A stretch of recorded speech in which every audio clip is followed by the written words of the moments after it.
Please, to my left, Melissa DeRosa, Secretary to the Governor. To her left, Robert Mujica, Budget Director of the State of New York. Today is day 96, dealing with the historic COVID-19 crisis. It's day 11 of the aftermath of the murder of Mr. Floyd and the unrest and protest that has stemmed therefrom. As I said yesterday, this is dealing with the coronavirus in and of itself was the greatest challenge that government and society has had in modern day. You put on top of that the situation with the murder of Mr. Floyd and the unrest afterwards. Those two compound each other. You then wrap it in this hyper-partisan, hyper-political period of time. We're in the middle of an election year, a heated election year, so everything becomes political. You add the issue of race on top of that. It is as dangerous a time as I have ever experienced. So keep the issues separate, stay smart, and be honest. With the issue of the protesters, I share the outrage over not just Mr. Floyd's murder, but what it represents, one in a long string of criminal injustices. It is a metaphor for the systemic racism and injustice that we have seen. And I stand with the protesters in the point that we need meaningful reform. I also believe that change, although often necessary, is very hard to effectuate in society. We all say change, change, change, but the truth is the status quo has tremendous energy, and it's very hard to change the status quo. It's very hard to bring about meaningful change, and it only happens when the people get fully mobilized and informed and demand change, and that's when you see change. That was the labor rights reforms after the Triangle Shirtwaist Factory fire. That was the environmental movement after the Storm King situation. That was the rebirth of the economy after the Great Depression.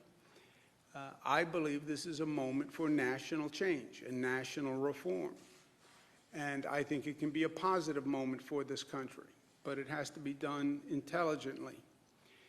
When you look at the two main crises that we're dealing with, the Mr. Floyd murder aftermath and COVID-19, on the protests post Mr. Floyd's murder, we had additional protests all across the state last night. We had them in basically all of the cities. Largest activity, Buffalo, Rochester, Syracuse, Albany, New York City. I want to thank the protesters who were mainly peaceful, which was smart because then they could make their point. You know, there are a lot of political forces that want to say, well, these protesters are just rabble-rousers. They're just criminals. They're not. They're young people. They're racially diverse. They're white people. They're African-American people. They're Latinos. They're just young people who represent a cross-section of America who want change. There is also looting going on. And some people would like to say the protesters are the looters. No, no, they're not. They're very, very different. You have to keep them separate. So I want to thank the protesters who protested peacefully to make their point and defy or frustrate the political forces that would like to say these protests are all criminals. No. They're people who want change and reform, and they're right. And we have to keep the two separate, and the protesters have to help us keep the two separate, and they did. New York City was mainly peaceful. There were a number of arrests, and there were a number of police officers who were hurt. One police officer was stabbed in the neck. Two police officers had gunshot wounds, I believe both to their hands. That is intolerable. The police are doing an impossible job. They're trying to deal with the protesters. They're trying to stop looting.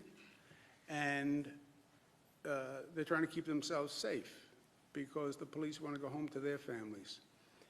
There is no tolerance for violence against the police officer, period, in any part of this state, period.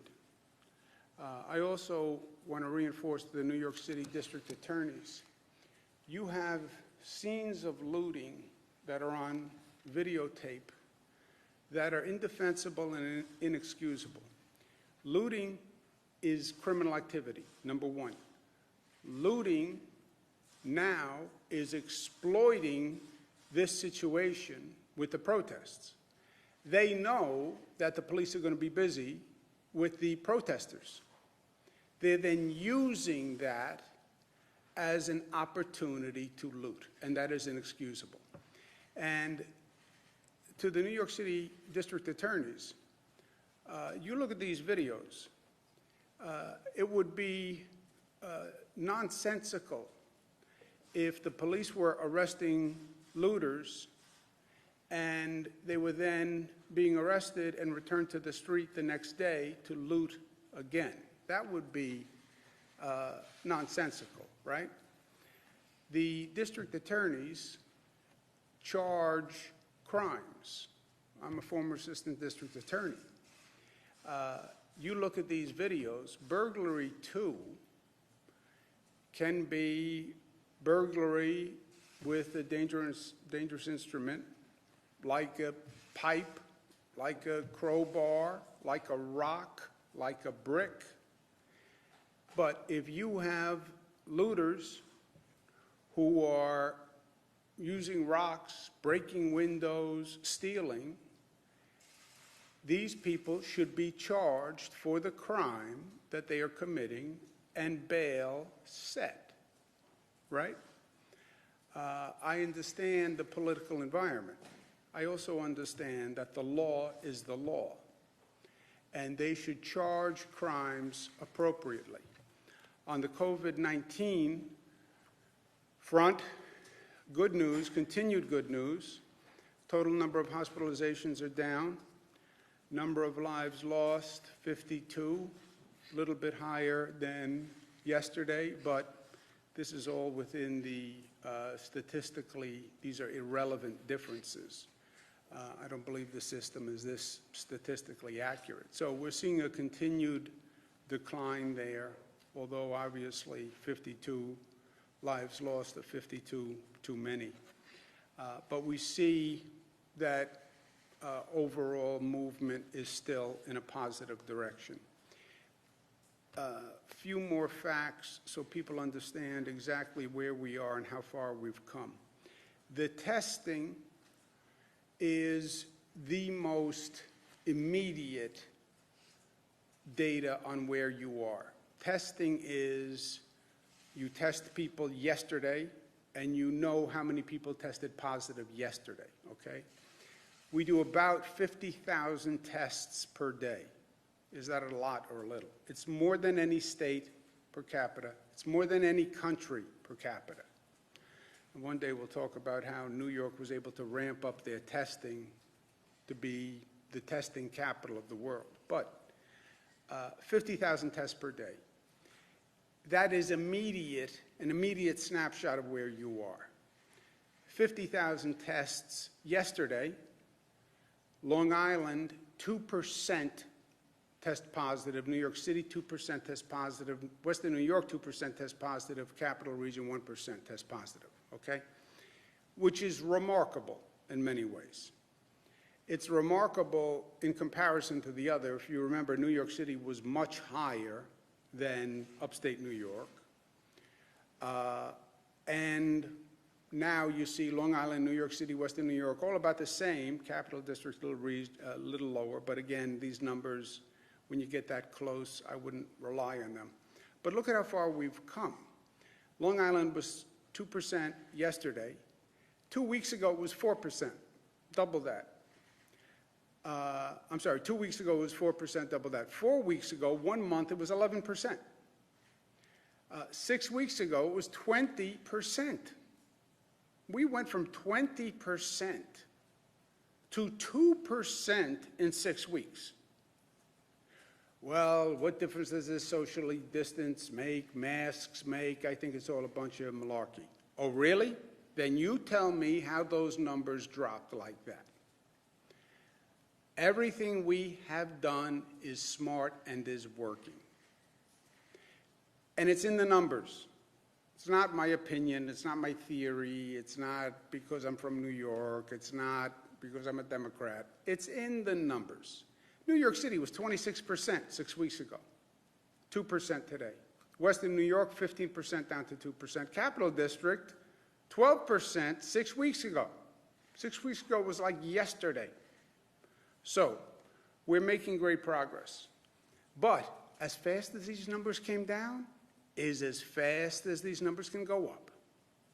As fast as these numbers come down is as fast as those numbers go up. I was speaking to somebody this morning who used a bizarre metaphor. I lost 5 pounds over the past 10 days. Yay! Okay. You lose discipline and you go back to your old eating habits and non-exercise habit, you'll put those 5 pounds right back on over the next 10 days. It came off, it'll go right back on.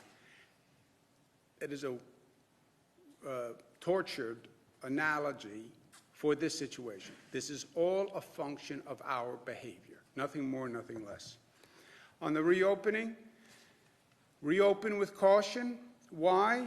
Because we've seen too many examples of reopening where they didn't do it right and it boomeranged, period. You look at the states that opened fast, without metrics, without guardrails, it's a boomerang. And it's not just 1 or 2 states as an example. North Carolina, look at these numbers of these other states. Look at when they opened and look at the line after they reopened. North Carolina, South Carolina, Texas, Arizona. Look at those numbers. This happens in New York. With our density, we go right back to where we were. And it's not the exception. It's almost the rule.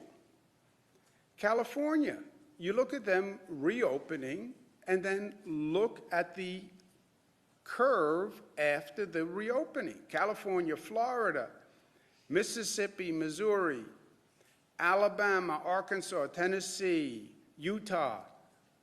What am I worried about? I'm worried about that. Why?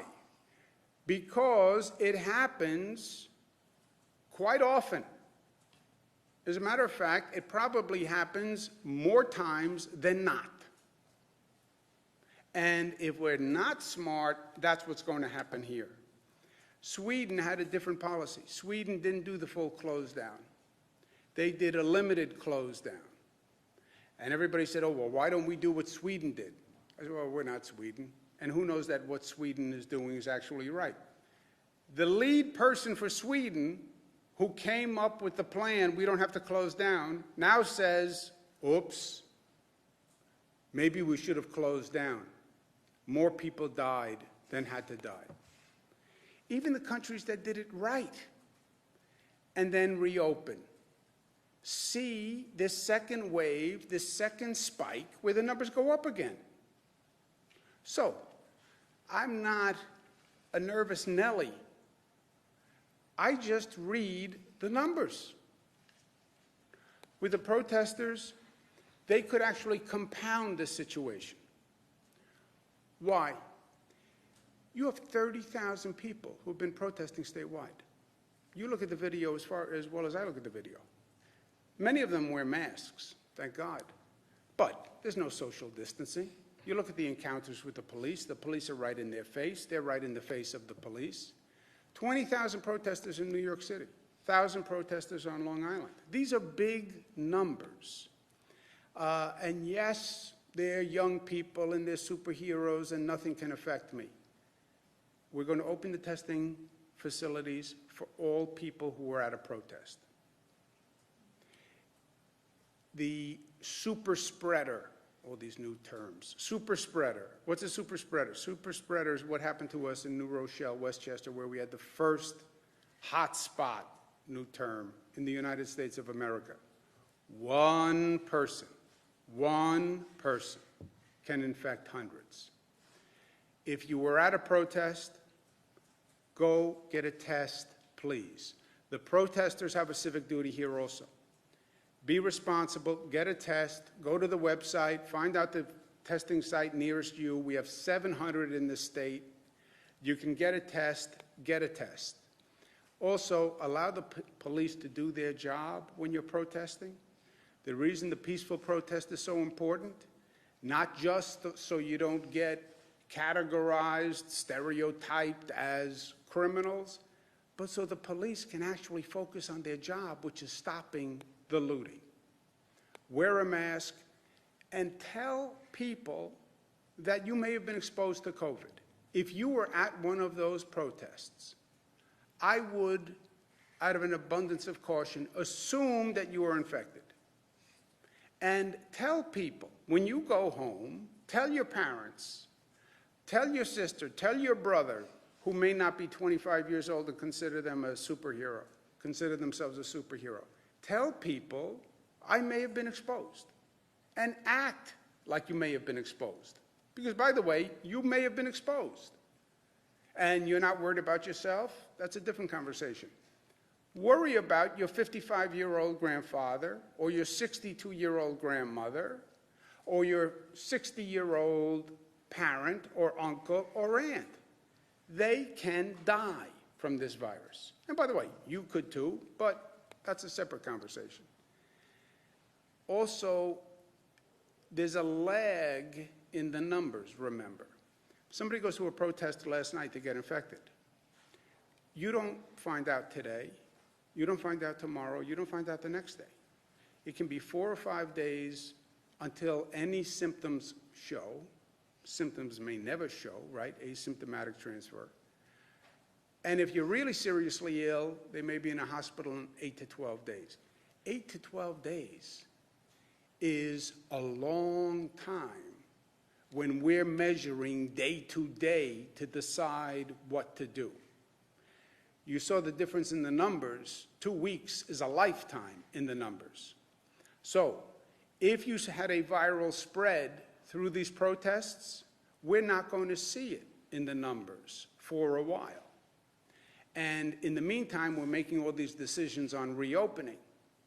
So it's important that people act responsibly for themselves. You went to a protest, get a test, tell people, act as if you may have been exposed. New York City enters phase 1 Monday. With all of this going on, New York City had the highest number of protesters. We have to be smart. The protesters themselves could wind up causing a spike. So we have to be smart. The businesses that were looted, and look, the other reason why I'm saying to the district attorneys, they should take these looters and punish them for what they did. Many of the businesses they looted were mom and pop businesses in distressed communities that were struggling in the first place. In New York City, Rochester, many of these businesses were essential businesses for the poorest communities in those locales. And they looted mom and pop stores that don't have the resources to rebuild and reopen. So we're going to do everything that we can do to help them. Department of Financial Services, DFS, regulates the insurance industry. They're going to direct insurers to expedite all claims for all looted businesses, free mediation services to accept photos as proof. If a looted business has trouble with their insurance company, go to the Department of Financial Services, the website, and they will provide relief. Because the numbers today are good, we're going to act on the data that we have. We're going to go to outdoor dining as part of phase 2, and that affects all the communities that are already in phase 2, and there are a number that are about to enter phase 2. Westchester, Rockland, Hudson Valley go next Tuesday. Long Island goes next Wednesday. Remember what outdoor dining is. It is outdoors. That's why it's called outdoor dining. I know you have a lot of restaurants that want to open. This doesn't say restaurants open. The enclosed spaces are an issue. Outdoor dining, there's no roof. There could be a canopy, but it is outdoor space. It's open air space. The wind is blowing. There's ventilation. It's open air space. You're still 6 feet apart, wear face coverings, and there's points in the guidelines that are online. But I want to stress this is outdoor dining space. It's not a restaurant with the doors open. It is outdoor dining space. School year is coming to an end. I know a lot of graduates are disappointed. We're going to allow drive-in and drive-through student graduations. We're going to keep evaluating. I get this on a personal level. My Michaela graduated college, was supposed to graduate college this year. Well, she did graduate college this year. She just didn't have the ceremony. And, you know, she worked so hard, and it's one of those real moments in life, going to a college graduation or a high school graduation. So not to have the graduation is painful.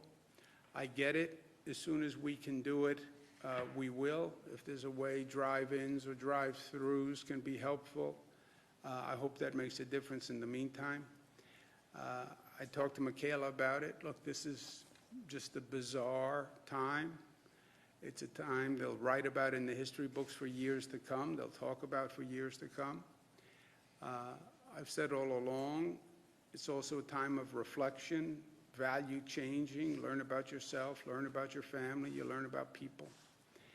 I said to Michaela, what do you want for graduation? Any other year she would have said money.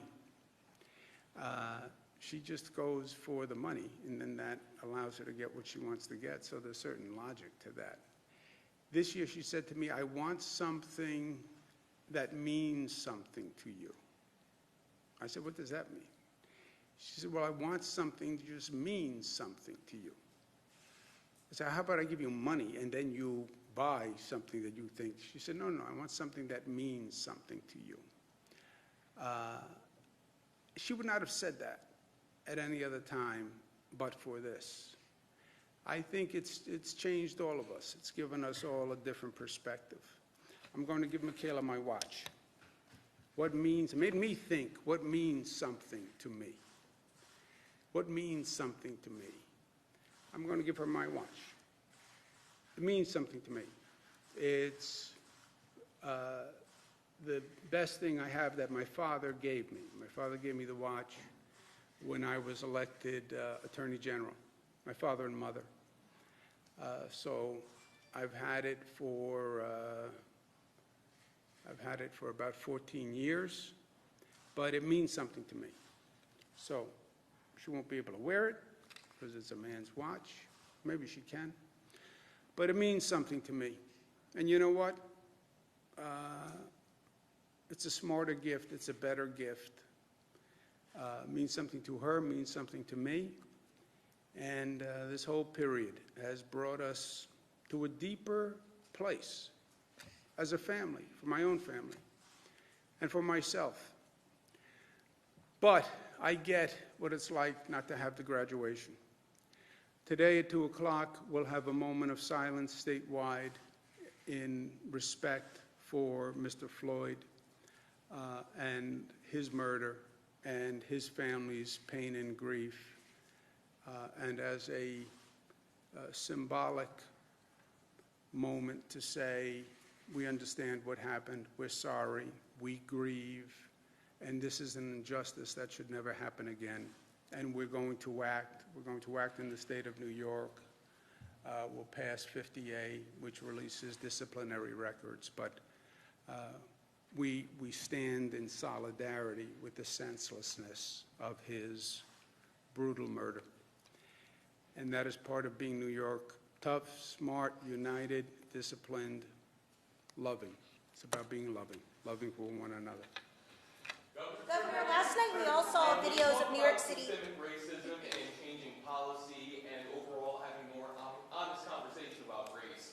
is there an element of personal responsibility that's being overlooked that should be addressed? For example, in Albany, we talk about underfunded schools, but truancy is also a significant problem. Or Police Chief Eric Hawkins will tell you there's a lot of conversation about over-policing in minority neighborhoods, but the calls for service are also disproportionately high there. Look, there's no doubt. Your expression, honest dialogue, was right. It has to be honest, because these are complex topics. There is no one answer to this. We're dealing with the issue of racism and discrimination that has been the continuing sin of this nation. We have never resolved it. Racism, discrimination existed before the nation existed.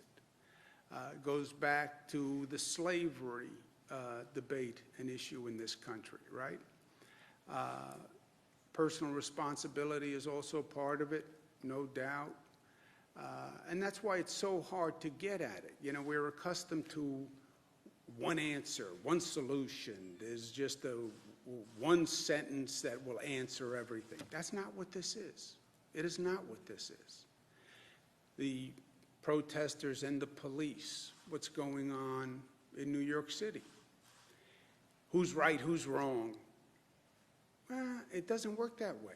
Protesters have a point. They looked at what Mr. Floyd did, they're outraged, they're right.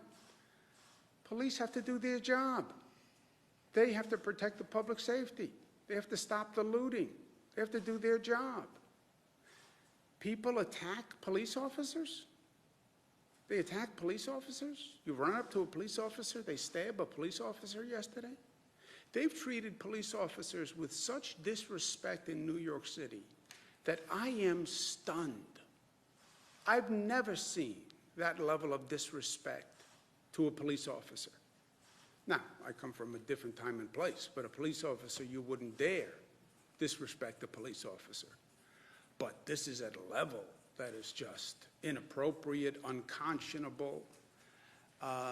So it's complicated. There is not going to be a simple answer. It seems like elected officials, though, speaking of the honest dialogue, fear political consequences from both sides, no matter what the position is, because if you are of an opposing position to the other group, there is a label that's placed on you. So a lot of people fear that when it comes to having an honest conversation about where responsibility may lay. Yeah, You are so right. You are so right. And that's why I say, look, you have these issues going on, and then the overall dynamic, the electricity in the air, is this hyper-partisan, hyper-political. So when you try to be honest and nuanced, the other side uses it against you. And there's this demonization, right? It's because everything is black and white. You're right, you're wrong. You're with the protesters or you're with the police. And it's this divided, everything is divided. And there are forces that try to divide racially, divide politically, divide by sexual orientation, divide by the issue of choice. Divide urban versus rural, Northeast versus, those are Democratic states, those are blue states. Everything is divisive. So when you try to have an honest conversation, the politics can overwhelm it.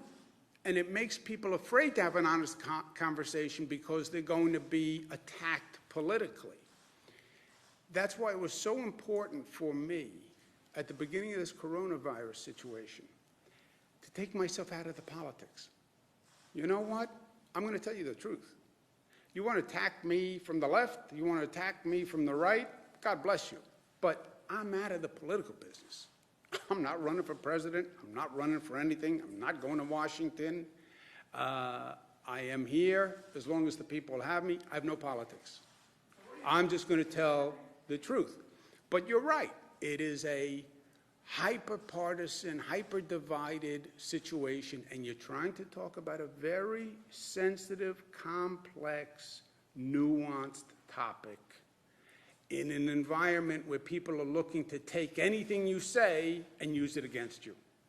And it is extraordinarily difficult in this totality to have this kind of open, honest, candid, frank discussion. Governor, last night we all saw Oh, videos. let's do something, okay? We're here, you don't have to yell. My hearing still works. And we'll just do this in a semi-orderly way so we show people that New York can be a decent, safe, loving, united. Mr. Spector? Well, we're New Yorkers, right? Yes. Oh, I know that. Just want to follow up on that. How do you address that as a leader and as a state, this issue of racism that you're seeing now as a result of the situation that we're in? What was the first part? Well, just how do you deal with that as a leader and as a state to try to address this divide that you're seeing? Joe, how did I deal with COVID? By the way, how did I deal with the issue of marriage equality? How did I deal with the issue of gun safety? How did I deal with the issue of minimum wage? I just tell people what I think. And I give them the facts first. Here are the facts. Here are the facts. Not Democratic facts, not Republican facts, just facts. You know, you turn on like this cable news, you have like Democratic facts and Republican facts. You can't have a Democratic fact, and you can't have a Republican fact. A fact is a fact. A number is a number. You can't change it because you're a Democrat or a Republican. I give them the facts, and then I tell them, this is what I think. You know, I'm in a political position. I represent Democrats, I represent Republicans. I represent independents, I represent conservatives, I represent Buffalo, I represent Manhattan. I don't have that political tension to me, you know. I'm not running in a Democratic primary for president. I'm not running for anything. So I give you the facts, and then I tell you what's honest. I tell you today, DAs should charge these looters. They should charge them with burglary too, and they should be held and set bail. I believe that. The DAs, you attack a police officer, you hit a police officer with a brick in the head. If he wasn't wearing a helmet, he'd probably be dead. Charge people criminally and hold them liable. Mr. Floyd gets killed by police officers. They committed murder. Charge them with murder. Not because I'm a Democrat or Republican, but that's how I see the facts. You want to disagree with me? Disagree with me. You want to agree with me? Agree with me. But I separate the facts from the opinion. I give you the facts first, and then here's my opinion based on those facts. And if we have a disagreement as opinion, fine. That's fine. Governor, at the same time, last night we all saw videos of New York City police officers who were bludgeoning peaceful protesters in New York City with batons as they were enforcing the curfew. And these weren't people who were resisting or putting up any fight. Is this what you wanted when you said the cops should do their job? Do you think anyone would say, I mean, a question itself can be a little offensive. A police officer doing their job, do you think there's any sensible police officer who believes their job is bludgeoning a peaceful person with a baton? See, it's that kind of incendiary rhetoric that it's not a fact. It's not a fact. It's not even an opinion. That is a hyper-partisan rhetorical attack. Police bludgeon peaceful protesters with batons for no reason. That's not a fact. They don't do that. Anyone who did do that would be obviously reprehensible, if not criminal. So, Governor, I have two reopening questions. I hope you'll answer both. One's on high school graduation and one is on childcare, which parents really want answers on. So first of all, you said that you'll only allow the drive-in and drive-through graduations. We've been following this issue for a while. We've spoken with a lot of high school students, including one from Shalmont High School in Schenectady County, who is a part of a petition of 5,000 students that want in-person high school graduations with social distancing. He's an immigrant from Pakistan. This means the world to his family. This is a moment they've been waiting for. The parents have been waiting their whole lives to see this moment of their child graduate. You're allowing patios to open for outside dining, so why not allow high school graduation ceremonies with the social distancing and allow these students to have that moment? I know you said your daughter's in the same situation, but is there a way to make this happen for these families? Have you, I mean, did you hear anything that we've been talking about for the past 96 days? Yeah, but how do you justify What difference does it opening a make? patio and not Look, I having don't a want to be, graduation? difficult. I know. It's a Pakistani immigrant family that wants to have a graduation. I get it. It's not really relevant that they're from Pakistan. It's not really relevant. Yeah, I know, but that's not the issue. The issue is a public health issue, and you don't want people sick and dead. That's the issue, right? It's about death. It's about balancing the risk versus the reward, balancing the desires and wants versus the consequences, right? We went through New Rochelle, Westchester. People went to a ceremony. They were having a celebration and a religious ceremony.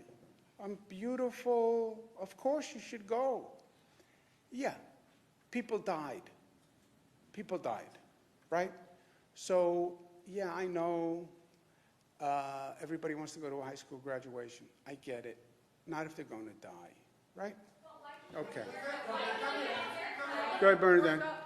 Are you asking prosecutors to, on their own, up charges for looters? Not up charges, Bernadette. It would change. Charge appropriately. Charge appropriately, but right now, burglary 2 only counts if you're entering someone's dwelling, not somebody's store. Just That would be charge burglary 3. appropriately. Charge appropriately. So are you giving them judicial discretion in this sense? No, charge appropriately. Look at the facts, look at what they did, and charge appropriately. That's what I'm saying. Don't feel, well, there's a political environment where I don't want to charge because it's not political to hold people accountable for crimes. The law is the law. The law, we have to be very careful at times of high political pressure that people still enforce the law as the law. Police enforce the law.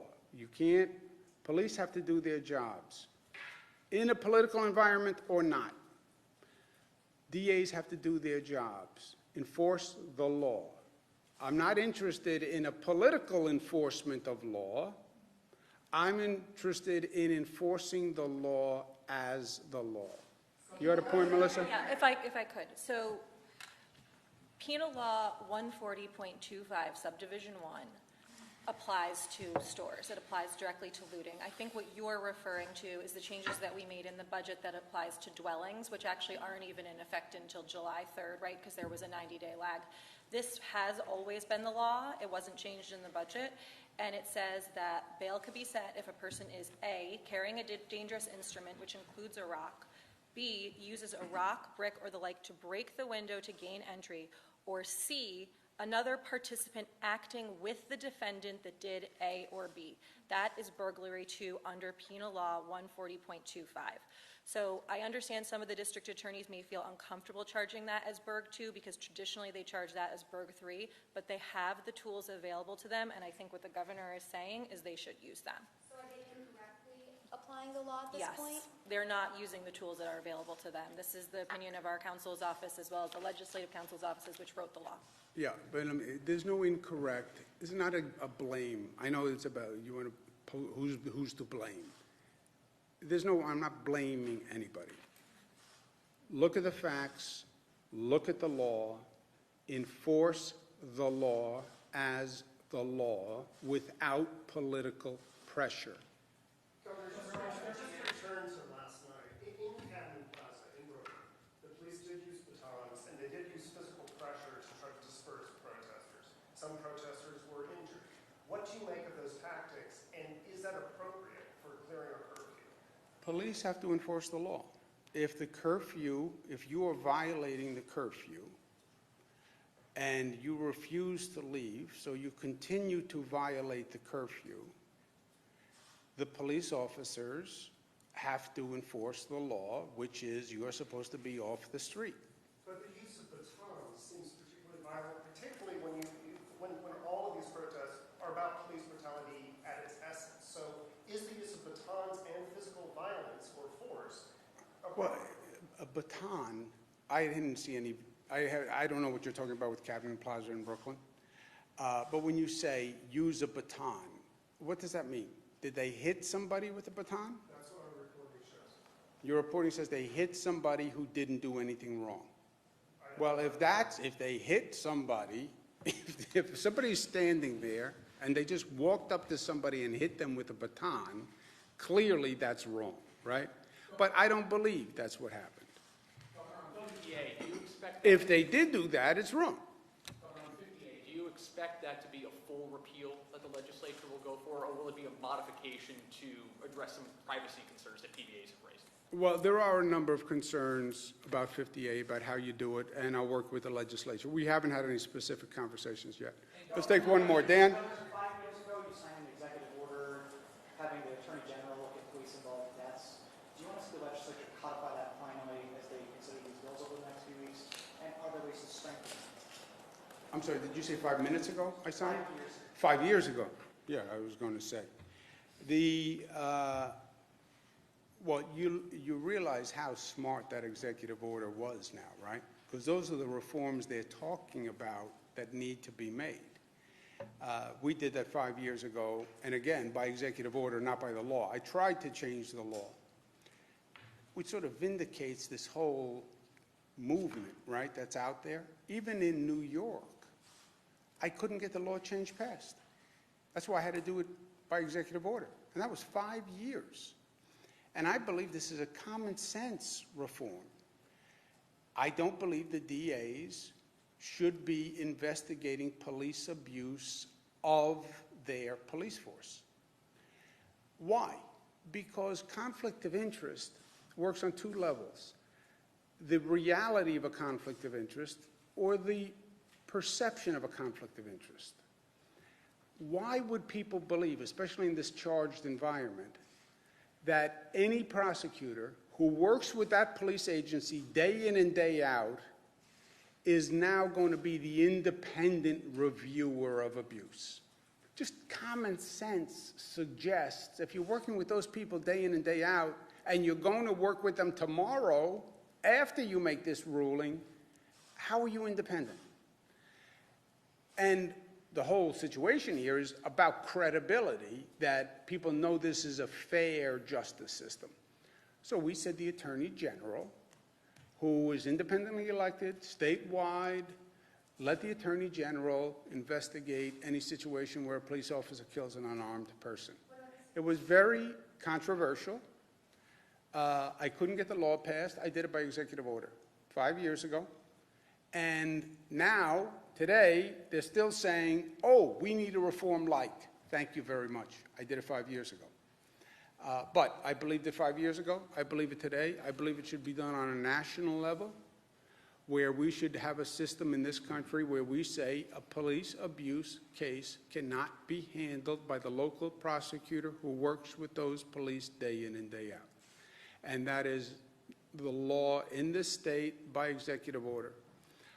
If they want to codify it in law, great, but I wouldn't water it down or modify it. I'd rather keep it nice and clean, if only by executive order.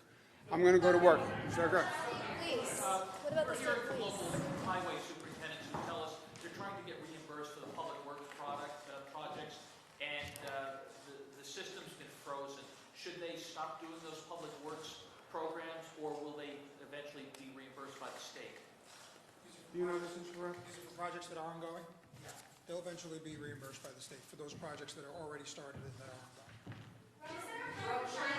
Okay. Thank you, guys.